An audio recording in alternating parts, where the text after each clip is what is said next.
আজকে আমরা আলোচনা করব Samsung Galaxy Z fold special নিয়ে। স্যামসাংয়ের ফোল্ডেবল সিরিজে এটি হতে পারে সবচেয়ে প্রিমিয়াম এবং অ্যাডভান্সড মডেল। নতুন এই ডিভাইসে কী ধরনের আপগ্রেড আসতে পারে, এর পারফরম্যান্স কেমন হতে পারে, ক্যামেরা ও ব্যাটারি লাইফ কতটা উন্নত হবে এবং দাম অনুযায়ী এটি কেমন অপশন হতে পারে, সবকিছু বিস্তারিত বলব আজকের ভিডিওতে। তো চলুন শুরু করা যাক। ফোনের ডিজাইন ও বিল্ড কোয়ালিটির দিকে তাকালে Samsung Galaxy Z fold special একদম নতুন ডিজাইন এবং উন্নত বিল্ড ম্যাটেরিয়াল নিয়ে আসতে পারে। লিক হওয়া তথ্য অনুযায়ী এই মডেলে আর্মার অ্যালুমিনিয়াম ফ্রেম ব্যবহার করা হতে পারে, যা ফোনটিকে আগের তুলনায় বেশি ডিউরেবল এবং লাইটওয়েট করবে। ব্যাক প্যানেলে থাকতে পারে গরিলা গ্লাস ভিক্টাস 3, যা স্ক্র্যাচ এবং ড্রপ রেজিস্ট্যান্স বাড়াবে। ফোল্ড মেকানিজম আরও উন্নত হতে পারে, যাতে দীর্ঘদিন ব্যবহারের পরেও হিঞ্জে কোনো সমস্যা না হয়। ফোনের ডিসপ্লে সেগমেন্টে থাকছে বড় আপগ্রেড। প্রাইমারি ডিসপ্লে হতে পারে 8.0 ইঞ্চি ডায়নামিক অ্যামোলেড প্যানেল, যেখানে 120 হার্টজ অ্যাডাপটিভ রিফ্রেশ রেট এবং 2600 নিটস ব্রাইটনেস সাপোর্ট থাকবে। ফলে সূর্যের আলোতেও ডিসপ্লে একদম ক্লিয়ার দেখা যাবে।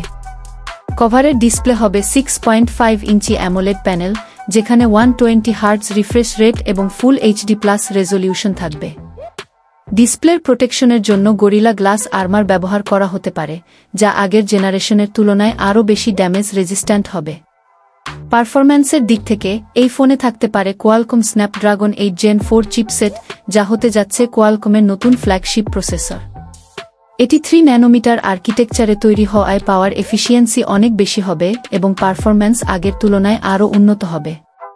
জিপিইউ হিসেবে থাকবে অ্যাড্রেনো 950 জিপিইউ, যা হাই এন্ড গেমিং এবং গ্রাফিক্স ইন্টেন্সিভ টাস্ক করার জন্য দুর্দান্ত পারফরম্যান্স দেবে। র্যাম অপশন হিসেবে থাকবে 16 জিবি এবং 32 জিবি ভার্সন, যা মাল্টিটাস্কিং এক্সপেরিয়েন্সকে আরও স্মুথ করবে। স্টোরেজ হিসেবে থাকতে পারে 512 জিবি এবং 1 টেরাবাইট অপশন, যেখানে UFS 4.0 স্টোরেজ থাকায় ডাটা ট্রান্সফার এবং অ্যাপ লোডিং টাইম হবে সুপারফাস্ট। ক্যামেরার দিক থেকে স্যামসাং গ্যালাক্সি জেড ফোল্ড স্পেশালে 150 মেগাপিক্সেল প্রাইমারি সেন্সর থাকতে পারে, যা ওয়াইএস এবং AI based image processing support করবে। আল্ট্রা ওয়াইড লেন্স হিসেবে থাকবে 50 মেগাপিক্সেল সেন্সর, যা বড় ফিল্ড অফ ভিউ দেবে এবং ডিটেইলড ইমেজ ক্যাপচার করতে পারবে। টেলিফটো লেন্স হিসেবে 32 মেগাপিক্সেল সেন্সর থাকতে পারে, যা 3.5x অপটিক্যাল জুম এবং 30x ডিজিটাল জুম সাপোর্ট করবে। সেলফি ক্যামেরা হিসেবে আন্ডার ডিসপ্লে ক্যামেরা থাকতে পারে, যেখানে 10 মেগাপিক্সেল সেন্সর দেওয়া হতে পারে। ব্যাটারি পারফরম্যান্সের দিক থেকে এই ফোনে 5500 mAh ব্যাটারি থাকতে পারে, যা একবার চার্জে 1.5 ডে ব্যাকআপ দিতে সক্ষম হবে।